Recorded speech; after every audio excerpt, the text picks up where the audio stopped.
Salutations à tous, une fois de plus, c'est toujours le frère Jack, toujours par la manifestation de la grâce de l'Oba, par l'ancien Manaté Zoulasan. Donc, sans plus tarder, nous allons plonger dans le livre de Kalatan Jimsi, le code révélé de la Bible authentique. Cette Bible authentique qui n'est qu'autre que Kalata Mbale, que je vous exhorte à commander sur les éditions Zoulasan. Donc, nous allons aller ici dans l'histoire d'un puissant homme de l'Oba, connu sous le nom de Sangwambam. Sangwambam, pour ceux qui veulent vraiment comprendre la signification, on va dire Sangron, c'est le bon père. Le bon père. Mais maintenant, dans les Bibles classiques, ils ont voulu trafiquer le nom de ce patriarche-là. Ils l'ont appelé sous le nom de Tobit. Vous voyez? Ils ont essayé de retranscrire les noms comme ils ont voulu faire pour tous les patriarches mandatés de Tétè qui étaient tous noirs. Et ce qu'il faut comprendre, c'est que son livre symbolise le veilleur. Le veilleur, pourquoi le veilleur? Parce que ce patriarche-là, dans sa marche, dans le visible, on va dire comme ça, c'est quelqu'un qui était soumis réellement au reconnaissance du verbe de Tétè. Vous voyez, il pratiquait le monde vis-à-vis de ses frères connus, ainsi de suite. Et voilà, il était la veuve connue, il était l'orphelin connu, il a aidé beaucoup de personnes. Vraiment, il était sous le verbe de l'Oba jusqu'au jour où, dans sa marche, il a une porte ouverte, vous voyez. Et à cause de sa porte ouverte, là, il n'a pas, ça dit, il a en quelque sorte méprisé ce que sa femme lui a dit, sa femme qui était aussi une femme initiée, connue sous le nom de Nou Namisabe.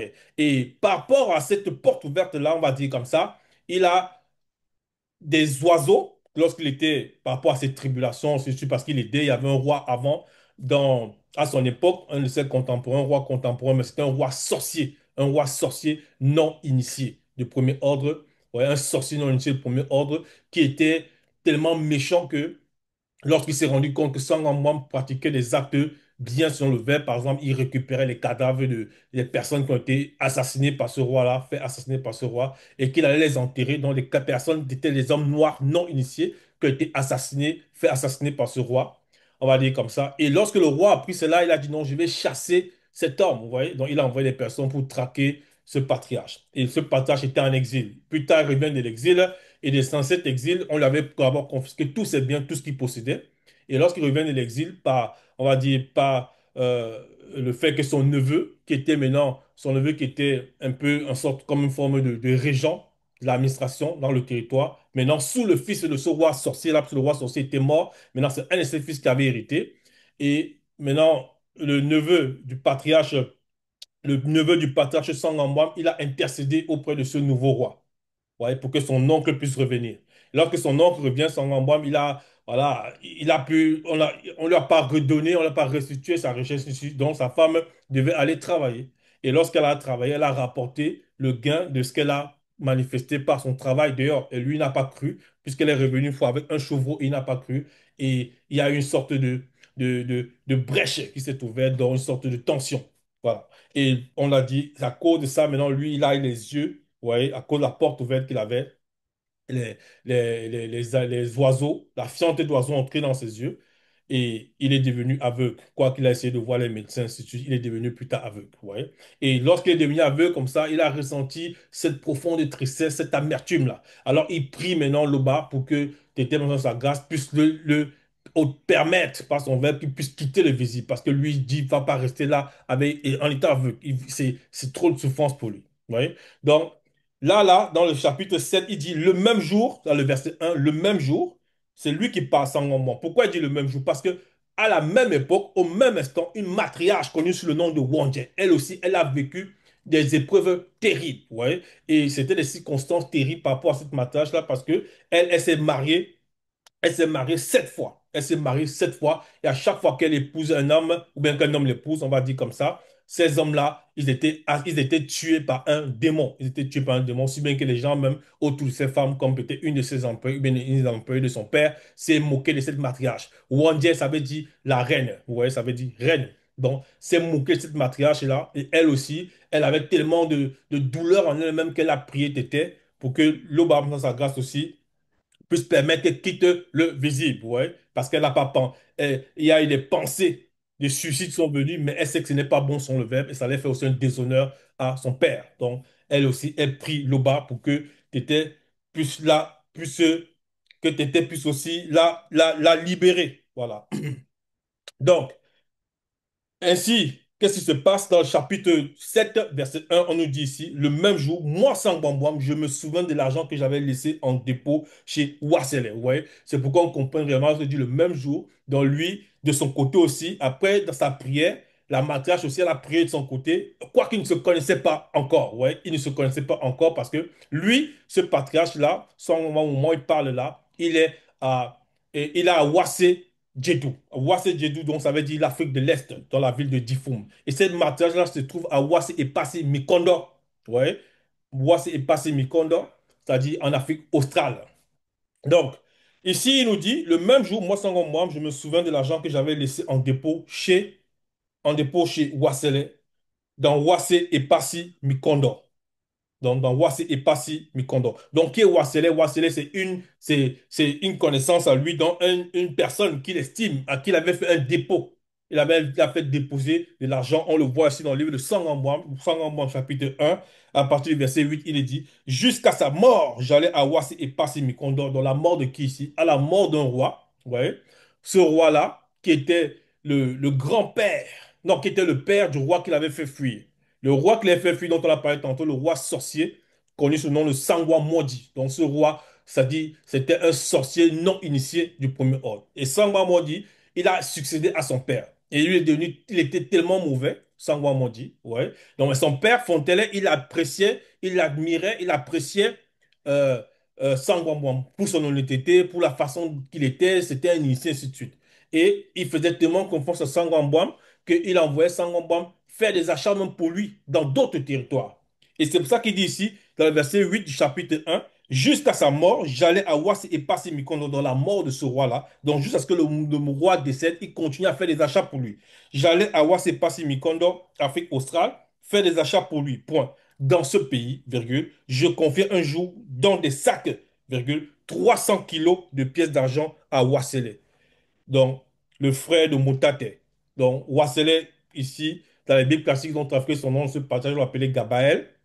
Et celui de Moutate, c'est Gabri, dans les Bibles classiques. Mais Wassele, dans la profondeur, dans le sens même, voilà, on va dire, dans le sens même, ça veut dire Wassele fournit un effort pour chercher, fournit un effort pour chercher. C'est pour ça qu'on comprend maintenant pourquoi plus tard, lorsque le patriarche Sangwan va envoyer son fils, il faut manifester aussi un effort pour aller récupérer cela. Parce que pour ceux qui connaissent l'histoire, on va pas entrer ici dans la profondeur.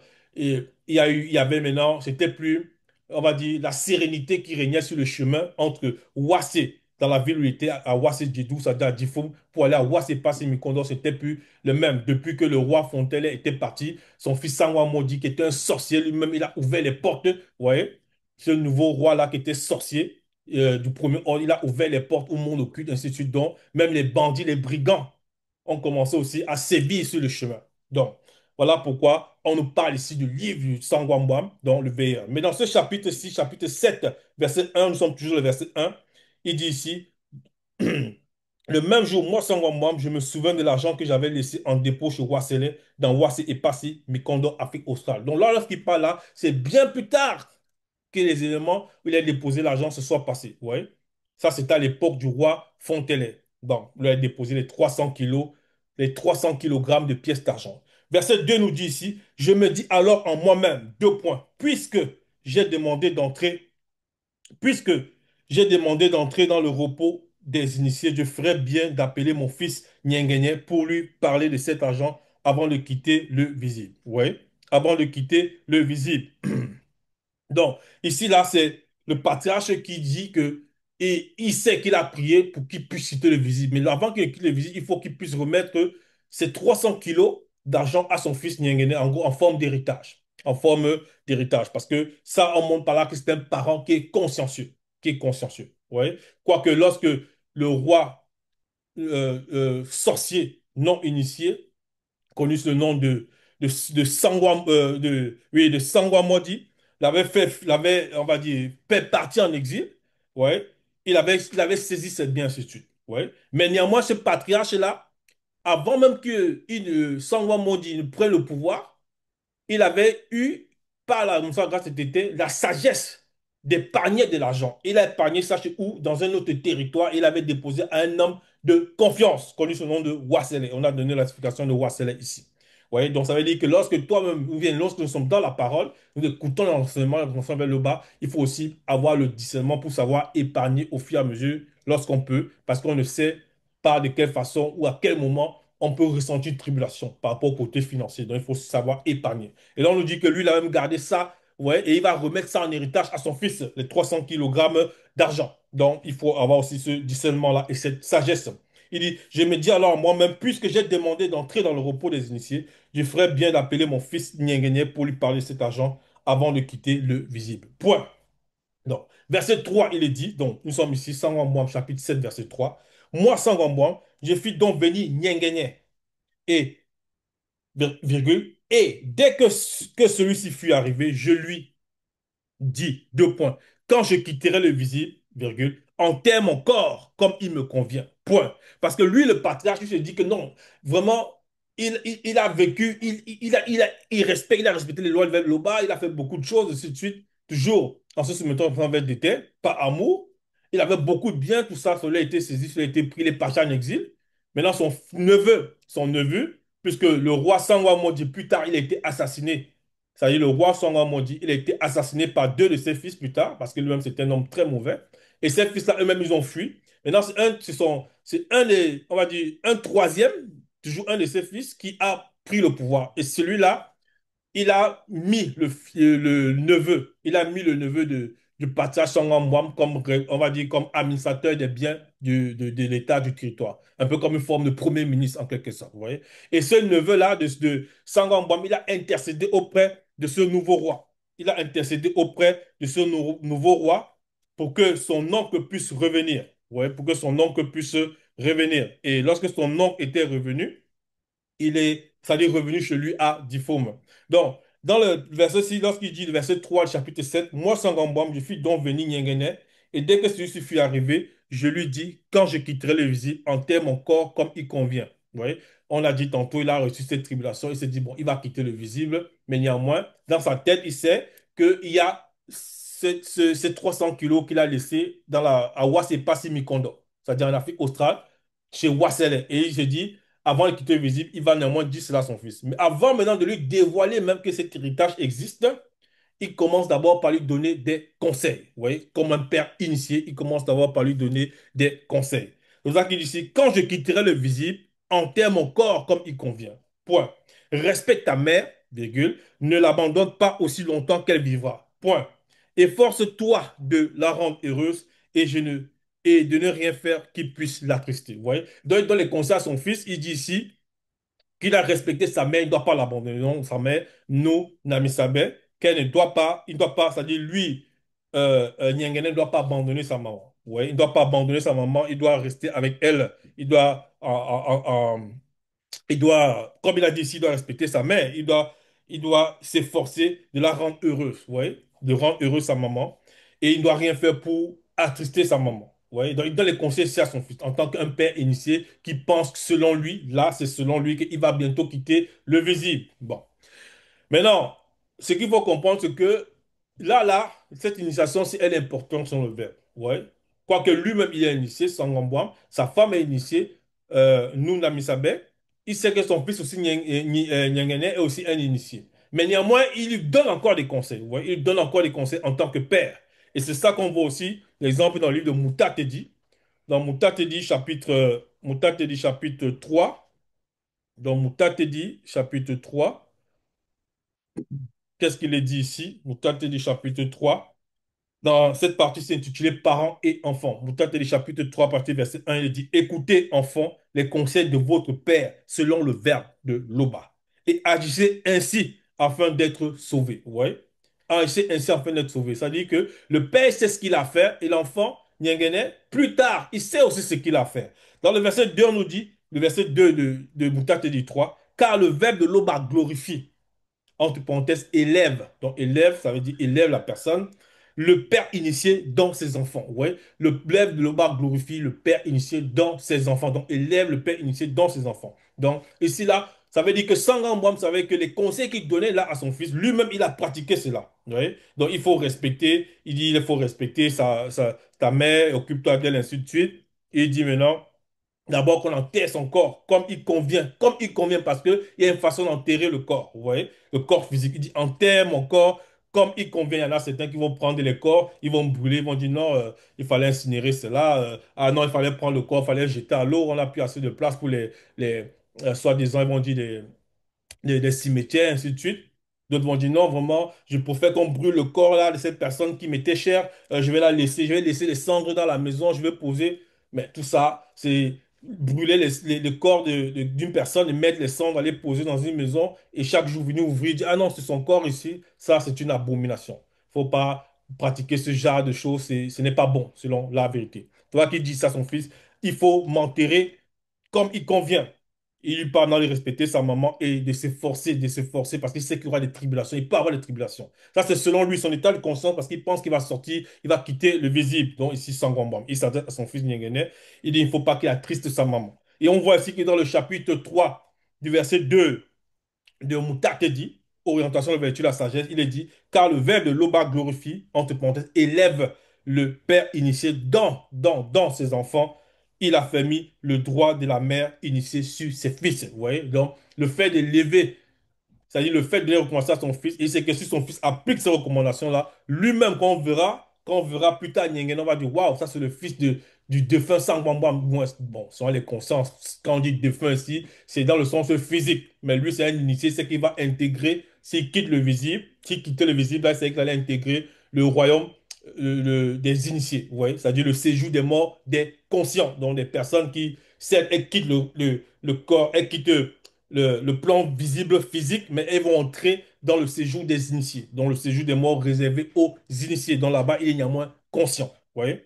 Tant qu'on dit ici, verset 3 du chapitre 3, celui qui honore son père initié selon le verbe de l'Oba expie ses péchés. Celui qui honore son père initié selon le verbe de l'Oba expie ses péchés. Ça veut dire que Sango, ça veut dire que Nyengene, lui-même en respectant la recommandation que son père en te donné là, il serait en train de l'honorer. Il serait en train de l'honorer. Donc, il faut comprendre par là que ces patriarches-là, Sangamam, il est connecté. Soit qu'on dit même, il a le bon père. Donc, il donne des bons conseils à son fils. Et lui-même, il a pratiqué les œuvres selon le verbe. Et il se dit, en gros, il sert de modèle à son enfant. Vous voyez? Donc, dans le verset 4 d'ici, du chapitre 7 de Sangomam, il est dit ici, chapitre 7, verset 4, n'oublie pas, mon enfant, qu'elle a été exposée à de nombreux dangers connus de nous quand elle te portait. Vous voyez? N'oublie pas, il dit à son fils que n'oublie pas que ta maman, elle a été exposée à de nombreux dangers connus de nous quand elle te portait. Point. À sa mort physique, enterre son corps près du mien dans le même tombeau. Vous voyez? Dans le même tombeau. Donc, c'est un patriarche qui avait déjà prévu même l'endroit où on a enterré et lui et sa femme. Vous voyez? Donc, certains parfois vont prévoir des caveaux familiales. Ils vont dire non, c'est un caveau familial, c'est ici qu'on enterra tel, tel, tel, tel, tel, tel. Donc, c'est comme ça que les initiés, ils étaient précis. Vous voyez? Selon le verbe, ils étaient, c'est-à-dire, il ne prévoyait pas, on ne va pas dire ici que peut-être, à part si le verbe te révèle, il y en a qui savaient que dans les cas, il allait quitter le visible. Mais lui, là, ce n'est pas le verbe qui l'a dit, tu vas quitter le visible à ce moment. On dit bien qu'ici, lui, il parle ainsi parce qu'il croit qu'il va quitter le visible, parce qu'il est dans un moment de détresse par rapport au fait qu'il est devenu aveugle.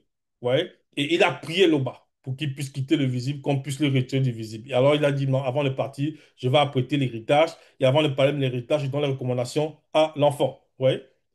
Nous commençons à l'enfant. C'est pour ça qu'il dit ici, n'oublie pas mon enfant qu'elle a été exposée à de nombreux dangers connus de nous quand elle te portait. Donc il dit, ta maman est en même temps une protectrice, quoique c'est le verbe qui est leur protection. Et il dit aussi que ta mère aussi, elle t'a protégé lorsque tu étais plus faible, donc plus petit. C'est ça qu'il dit, n'oublie pas mon enfant qu'elle a été exposée à de nombreux dangers connue de nous quand elle te portait. Point. À sa mort physique, enterre son corps près du mien dans le même tombeau. Donc, il donne toutes les recommandations parce qu'il parle aussi de l'importance où est-ce que doit être enterré le corps de l'initié. Ce n'est pas n'importe où. C'est pour ça qu'il donne bien l'endroit où il faut qu'il soit enterré. Maintenant, ça ne veut pas dire que si quelqu'un, il faut comprendre que partout où on se trouve dans le plan visible, c'est toujours Wassé, c'est toujours Wassé. Mais maintenant, en fonction aussi de la conscience, ça peut être initié, ainsi de suite. Ils savent où est-ce qu'ils peuvent être entrés lorsque le verbe était permet. Donc, il dit ici, mon enfant, n'oublie, verset 5, mon enfant, n'oublie jamais les lois du verbe de Loba durant toute ta vie. Point. Garde-toi de pécher et de désobéir à ses commandements. Point. Toute ta vie, Fais ce qui est juste, ne t'engage jamais sur le chemin du mal. Vous voyez, dans toutes les recommandations à son fils, il demande de faire, de faire le bien en gros, de se soumettre au rêve de tété, comme on l'a lu tantôt dans Moutate et du 3, où c'est on demande aux enfants d'écouter les conseils du père selon le verbe de Loba. Ouais. Et en même temps, on dit que le père initié là, le père initié, car le verbe de Loba glorifie, entre parenthèses, ça veut dire élève le père initié dans ses enfants. Ouais. Donc, le fait maintenant que lui, ici, sans comprendre, il instruit son fils, quoi, son fils a reçu une forme d'instruction, mais avant de partir, donc, selon lui, avant de partir, je dis bien selon lui, parce qu'il croit qu'il va quitter le visible. Mais ce n'est pas le verbe qu'il a dit qu'il allait quitter là le visible, ouais. Donc, il lui dit, écoute, mon fils, va se passer, mais je te donne les recommandations. Et tout ça, ces conseils qu'il lui donne là, c'est parce qu'il sait que si son fils pratique cela, son fils aussi, lui-même, il sera sauvé, ouais. Parce que lui, en tant que père initié, il lui donne les bons conseils. Et quand on verra aussi son fils Niengene, on dira que waouh, le fils de sang membre, donc c'est une forme c'est-à-dire, quoi qu'il sera quitté le visible. Donc, les gens vont voir son père à travers lui. Ouais. Donc, c'est un peu ça. Mon enfant, n'oublie jamais les lois, verset 5 du verbe de Loba, durant toute ta vie. Point. Garde-toi le péché et de désobéir à ses commandements. Toute ta vie. Il ne dit pas, garde-toi le péché jusqu'à quelques moments après. Non, il dit bien toute ta vie. Fais ce qui est juste, ne t'engage jamais sur le chemin du mal. Point. Verset 6 donc, Sangambouam 7, chapitre 7, verset 6. Car ceux qui agissent avec honnêteté réussiront ce qu'ils entreprennent. Car ceux qui agissent avec honnêteté réussiront ce qu'ils entreprennent. Pour cela, on va revenir encore dans le livre Sangambouam, on va tout aller dans son livre, mais on va aller au chapitre 1. Chapitre 1, on va comprendre que lui-même, c'était un homme honnête. Parce que lui, il parle de ça à son fils avec l'expérience. C'était un homme honnête. Et on l'a lu tantôt dans le chapitre 1. On va lire à partir du verset, voilà, chapitre 1, on va lire à partir du verset 7. Il dit, je restais entièrement fidèle à Loba, virgule. Vous voyez, il commence par là. Donc c'est ça mon bam. Ça dit, ça c'est bien avant, ça c'est les événements sont passés bien avant qu'il ne se mette à parler ça à son fils croyant qu'il va quitter le visible. Il dit ici, je restais entièrement fidèle à Loba et c'est pourquoi le verbe de Tété attira sur moi la bienveillance de Fontaine qui veut dire entre parenthèses, entre guillemets, monarchie. Donc Fontelle, c'est le roi dont on a parlé tout à l'heure. Fontelle, c'est le père de ce roi sorcier non initié du premier ordre, connu sous le nom de Sangwa Modi. À ne pas confondre avec le démon Sangwa Modi, parce qu'il y a aussi un démon qui s'appelle Sangwa Modi. Mais là, c'était Sangwa Modi, le roi non initié sorcier, ouais, du premier ordre, qui était le fils de Fontenay. Donc, lorsque son père est mort, il a pris le pouvoir, il était très méchant. Donc, mais ici, là, on nous fait comprendre que Sangwambam, qui veut dire le bon père, donc Sangwambam le patriarche, il dit ici qu'il est resté entièrement fidèle au verbe de Loba. Vous voyez? Donc ça commence d'abord la fidélité envers le verbe de Loba. Dans l'honnêteté, il la vivait au quotidien. Et à travers cela, ce roi-là, qui était à son époque, ce roi-là, le père des autres rois plus tard, ou le grand-père, ça dit, il a apprécié. Il a apprécié, parce que c'était un initié, c'est ça qu'il dit ici. Je restais entièrement fidèle à Loba et c'est pourquoi le verbe de Tété attira sur moi la bienveillance de mon fondeur. Il a reçu la bienveillance de ce roi-là. La suite nous dit ici, entre parenthèses, dans plusieurs millions d'années, son histoire sera usurpée dans l'histoire de ce roi-là, sera usurpée et modifiée au profit d'un personnage qui sera connu sous le nom de Salmanazar. Point. Toujours la suite du verset 7 de Sangwa Mbouam 1, il est dit, celui-ci me chargeait d'acheter tout ce qui lui était nécessaire. Point. C'est pour ça qu'on a lu tantôt dans le verset 8, bien avant au début du message, jusqu'à sa mort, j'allais à Wasi et Passi Mikondo faire des achats pour lui. Point. Vous voyez? Donc on va s'arrêter là. On comprend par là que ce roi-là, il appréciait tellement Sangwa Mbouam que il permettait à Sangomam de tout lui acheter. C'est-à-dire, il lui a envoyé d'acheter tout ce qui était nécessaire. On dit bien tout, c'est écrit là, tout, il y a la précision. Parce que pour lui, c'était un homme honnête. C'était un homme honnête. C'est pas comme aujourd'hui, on va voir les personnes là, les non-initiés ou bien encore d'autres encore, voilà, qui n'acceptent pas la parole.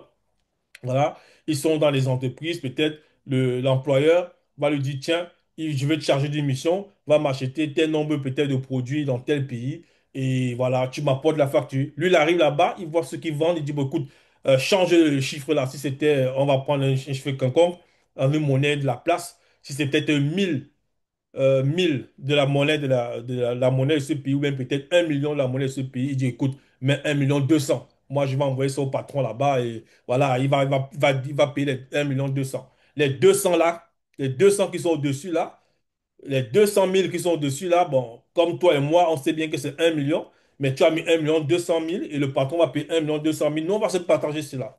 Ouais, et ils vont se faire une fortune illicite sur le dos de ce patron. Ouais. Donc ça, c'est des personnes mauvaises, des personnes qui sont malhonnêtes. Elles ne sont pas soumises à l'Oba, elles n'ont pas la crainte respect que du A, T. Et c'est tout le contraire ici de Sangomba. Lui, c'était un homme honnête. Vous voyez, donc le roi même l'envoyait acheter tout ce dont il avait besoin, c'est lui qui l'envoyait. Jusqu'à ce que le roi même soit décédé, c'est lui toujours qui l'envoyait.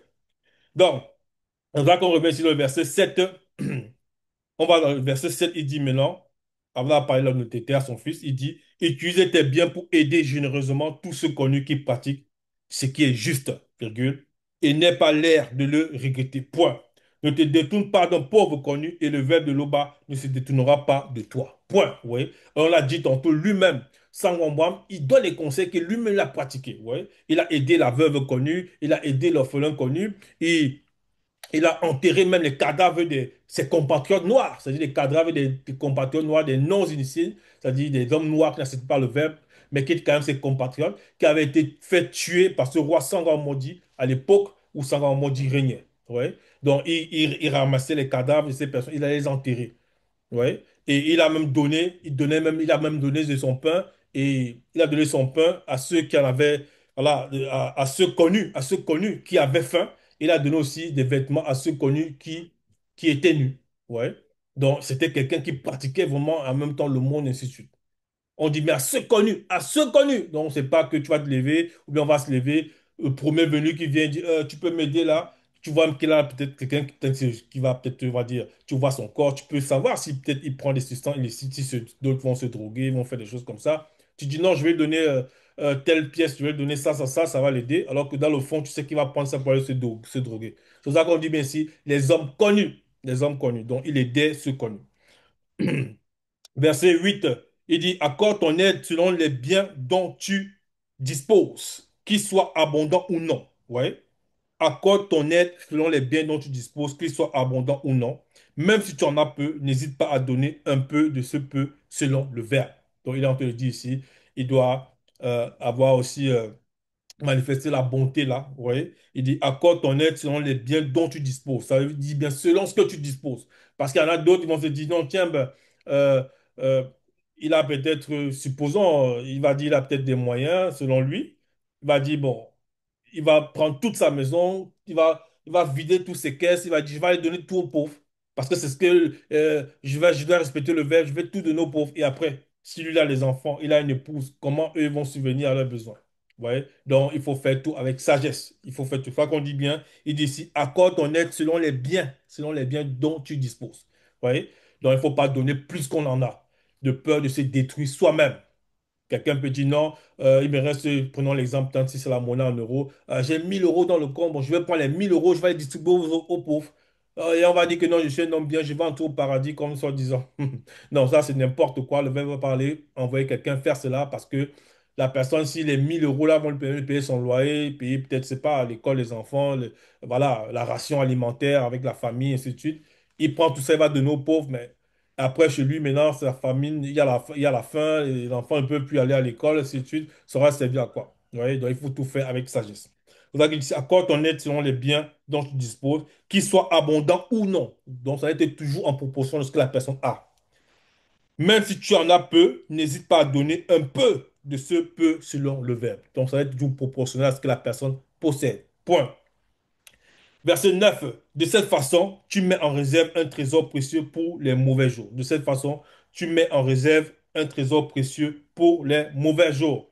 Il faut comprendre que lui-même, Sangwambam, il aidait tellement les gens que le jour où il a eu il est aveugle et que sa femme qui allait travailler maintenant pour apporter de quoi d'aller subvenir à la maison, dont nous, Nami Sabé, veut dire la gracieuse, il a pas accepté ce qu'elle avait apporté on va dire, comme gain, ainsi de suite. Et elle avait apporté un chevaux. Il a dit non, mais tu as volé ça, ainsi de suite. Mais il a dit non, si la personne a apprécié son travail, elle lui a donné ça. Et lui n'a pas accepté. Et elle lui a ressorti que, mais alors tous les dons que tu as fait aux pauvres, ainsi de suite, là, ça t'a servi à quoi? Ça t'a servi à quoi? Et lui, ça l'a vraiment profondément touché. Ouais, ça l'a profondément touché. Ça l'a profondément touché. Elle dit, mais toutes tes bonnes œuvres là, ça t'a rapporté quoi? En gros, pour dire, mais tout ça, ça t'a pas enseigné? Ça t'a pas enseigné? Ouais. Ben, c'était une femme initiée. Le verbe ne va pas l'abandonner. Il faut seulement qu'il demeure dans le verbe de téter et voilà, qu'il invoque le bas pour que les bas par sa grâce, permettre par son verbe qu'il puisse sortir de cet état. Vous voyez? C'est ça qu'il dit ici. Il dit ici, dans le verset 9 toujours à son fils, de cette façon, tu mets en réserve un trésor précieux pour les mauvais jours. Le trésor précieux, ce n'est pas non seulement dans les deux facettes, c'est-à-dire, on sait que lui-même, le trésor précieux, dans le plan physique, il avait gardé lui-même 300 kilos de pièces d'argent. Vous voyez? Chez une de ses connaissances qui était aussi soumis au verbe de Loba. Parce qu'il c'est sauf quelqu'un qui a la respect, qui a été quelqu'un de sérieux, d'honnête. Il ne faut pas aller voir n'importe qui. Tu dis, non, je vais mettre mon argent chez lui, je vais. Non, non, non. C'est pas ça. C'est pas de ça qu'il s'agit. Donc, et en plus, maintenant, dans le sens spirituel, toutes ces bonnes œuvres-là, lorsqu'il aura peut-être lui une épreuve, il invoque, c'est-à-dire il prie le bas, il prie le bas, lorsque la personne a dans les, tri- les, tribu- les tribulations, la personne est dans la souffrance, la personne, il va dire, elle ressent dans sa chair, puis à cause d'une porte qu'elle a ouverte, à cause des bonnes œuvres qu'elle a faites, c'est un peu comme là, la balance, vous voyez, la balance de la justice. Vous voyez, le verbe manifeste aussi pour cette personne lorsqu'elle demande seulement pardon une forme de, enfin, la miséricorde, pas une forme, mais la miséricorde pour que la personne puisse obtenir maintenant la restauration. C'est-à-dire la restauration, une forme c'est-à-dire la personne a manifesté la repentance, le verbe a manifesté, lui accorde maintenant la miséricorde, lui accorde maintenant une manifestation de la grâce. Vous voyez? Et cette grâce-là, maintenant, la personne, elle sort de cet état. Donc, va qu'il dit ici, de cette façon, tu m'en réserves un trésor précieux pour les mauvais jours. Point. Verset 10, en effet, celui connu qui donne aux pauvres connus, celui-là est protégé de la mort spirituelle tant qu'il agit selon le verbe. Sa générosité le préserve de descendre dans la nuit du tombeau. Oui, parce que lui manifestait beaucoup de générosité selon le verbe. Il dit en effet, celui connu qui donne aux pauvres connus, parce que lui, il est connu, Sangabam. Il est connu. Et ceux à qui il donnait, c'était aussi des connus. La veuve connue, l'orphelin connu, ainsi de suite. Et il donnait le monde, voilà, il faisait le monde. Ouais. C'est-à-dire, il donnait à ceux qui étaient aussi connus. Ouais. Donc, on nous dit ici, verset 11, celui connu qui s'applique à aider les autres connus sur le verbe présente une bonne œuvre de la foi au verbe de Loba. Vous voyez? Celui connu qui s'applique, donc il faut s'appliquer, il faut que la personne s'applique à aider les autres connus sur le verbe, présente une bonne œuvre de la foi au verbe de Loba. Donc, la foi aussi, elle s'accompagne avec les œuvres. C'est ce qui fait comprendre ici à son fils en lui donnant toutes les recommandations. Donc, il faut appliquer des bonnes œuvres à ceux connus, donc à les personnes qui acceptent la parole, qui sont le verbe de l'Oba, mais il faut le faire avec sagesse selon ce que le verbe aussi permet, selon ce que le verbe de l'Oba permet. Donc il y a les carnivals, il y a des... Voilà, tout est structuré selon le verbe, tout est en ordre, ouais, il n'y a pas de désordre. Verset 12, garde-toi de tout mariage contraire à la loi du verbe de l'Oba, mon enfant. Point. Avant tout, veille à prendre une femme noire initiée de ton propre peuple. Point. Garde-toi de tout mariage, on relit le verset 12. Garde-toi de tout mariage contraire à la loi du verbe de l'Oba, mon enfant. Avant tout, veille à prendre une femme noire initiée de ton propre peuple. Il dit, garde-toi de tout mariage contraire à la loi du verbe de l'Oba. Tout mariage contraire à la loi du verbe de l'Oba. Oui, parce que le verbe de l'Oba donne les recommandations. Et maintenant, celui qui se soumet au verbe de l'Oba, il doit les appliquer. Il doit les appliquer. Et par rapport au mariage du contraire, parce qu'il y a beaucoup qui vont pratiquer voilà, c'est-à-dire le verbe donne une loi. C'est pour ça qu'il dit ici, garde-toi de tout mariage contraire à la loi du verbe de l'Oba. Vous voyez? Donc, la pratique de l'hybridation. C'est-à-dire un homme noir qui va peut-être aller chercher une femme d'un autre peuple. Vous voyez? Ou bien une personne d'un autre peuple peut épouser peut-être un homme noir ou une femme noire, ainsi de suite. Non, ça c'est contre la loi. C'est ça qu'il dit, garde-toi de tout mariage contraire à la loi, contraire à la loi du verbe de l'Oba, mon enfant. Maintenant, il y a d'autres encore qui vont aller même, qui vont pousser le vice plus loin. Au-delà même de l'hybridation, ceux-là vont pratiquer une abomination terrible. Ils vont aller faire les choses homme, homme, femme, femme, c'est des choses qui n'ont même pas de sens. Qui n'ont même pas de sens. Ouais. Mais ici, là, il dit, garde-toi de tout mariage contraire à la loi du verbe de l'Oba. Contraire à la loi du verbe de l'Oba. Ouais. Et il y a un puissant. toujours homme de Loba. Donc, ici, c'est un apôtre de Jockey Sabé, que sinon les Sombers, qui a fait allusion à ça, qui a mentionné encore cette loi-là. Et pourquoi l'homme-là doit appliquer cela. Donc, on va aller ici dans le livre des Sombers.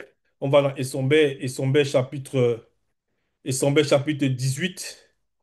Sombers chapitre 18, on va lire à partir du verset 2.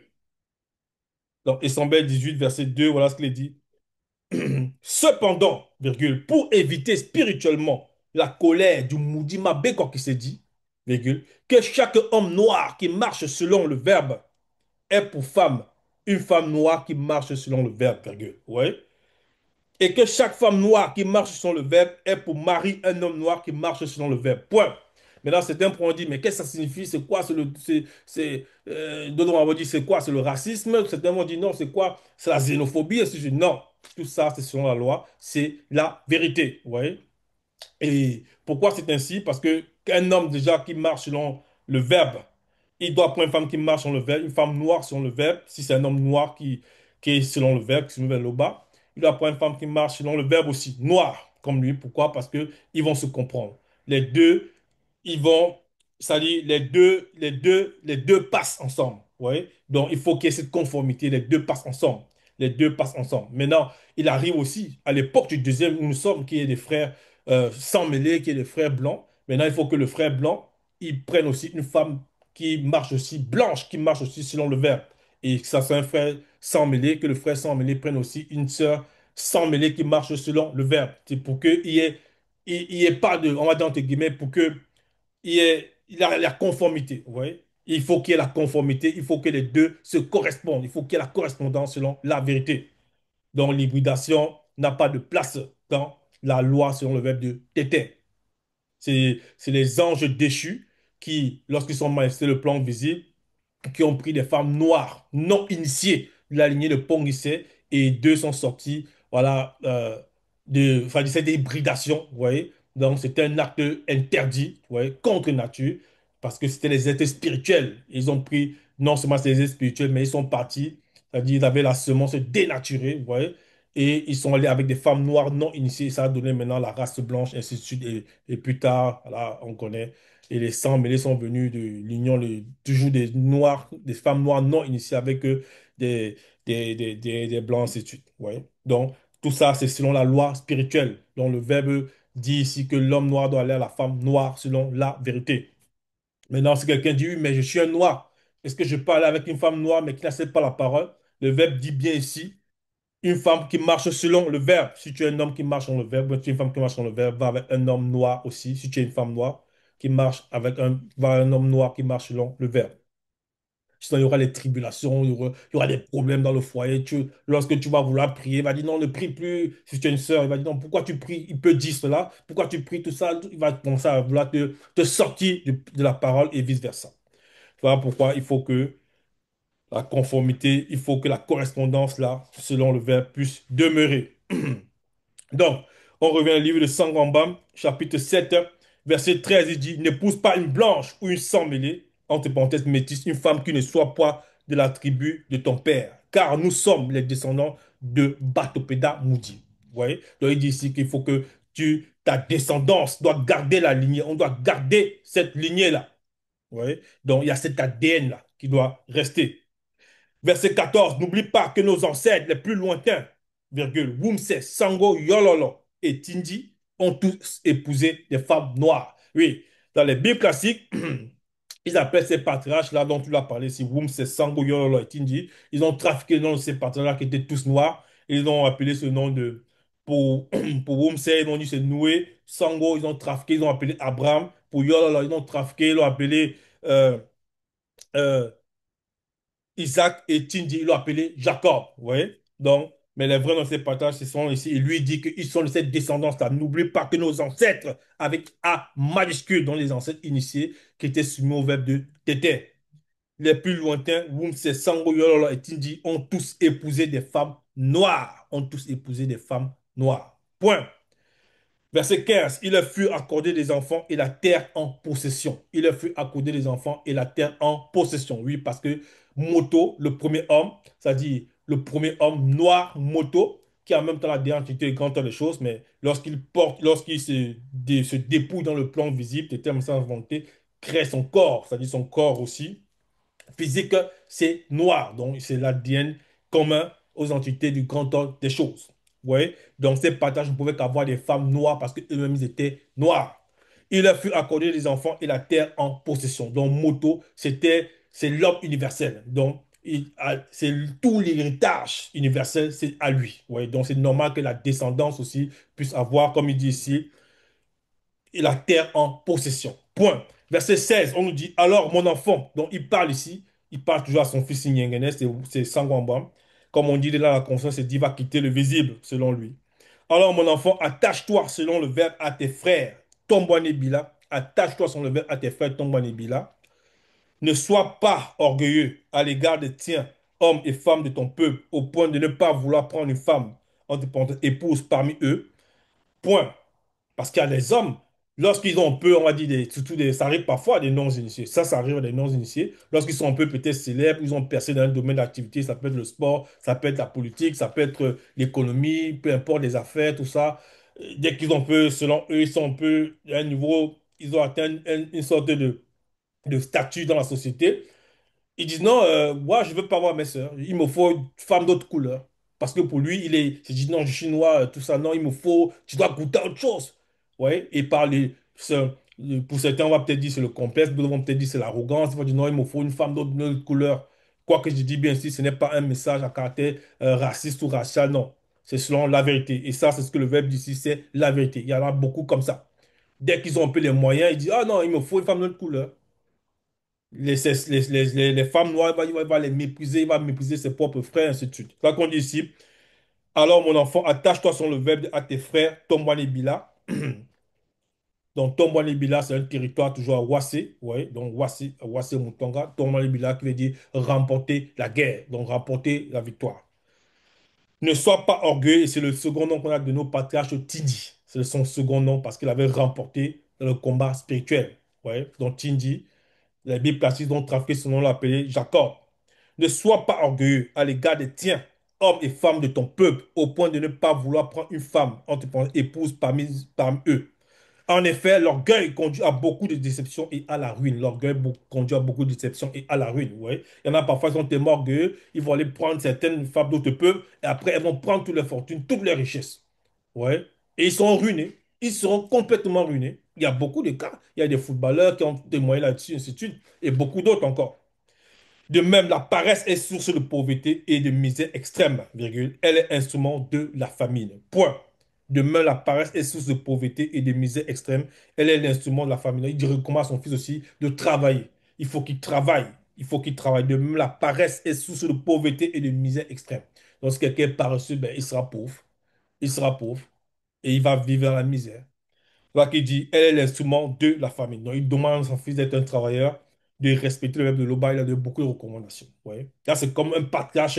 Les patriarches initiés faisaient le temps juste avant qu'ils quittent le visible. Ils donnent les recommandations à leurs enfants. Ils les donnent après des bénédictions aussi. Donc, c'est ça. Donc, là qui dit ici, verset 17, n'attends pas au lendemain pour payer le salaire de ton ouvrier. Paie-le tout de suite. Point. N'attends pas au lendemain pour payer ça à ton ouvrier. Donc, si tu as des ouvriers, si tu as des hommes de main et qu'ils méritent un salaire, bon, il faut les payer. Paye-les, n'attends pas. N'attends pas au lendemain. Donc, ne traîne pas, il faut leur donner l'argent. N'attends pas au lendemain pour payer le salaire de ton ouvrier. Paie-le tout de suite. Si tu sers l'eau bas de cette façon, son verbe te récompensera. Prends garde à toutes tes actions, mon enfant, montre par ta conduite que tu as reçu une bonne initiation. Point. Donc, vous voyez, donc lui-même, il finit par initiation. Le mot initiation, on comprend par là qu'il tentait d'initier son fils Nyengene. Donc, lorsqu'on voit ce livre-ci, instructions données par moi, sans à mon fils.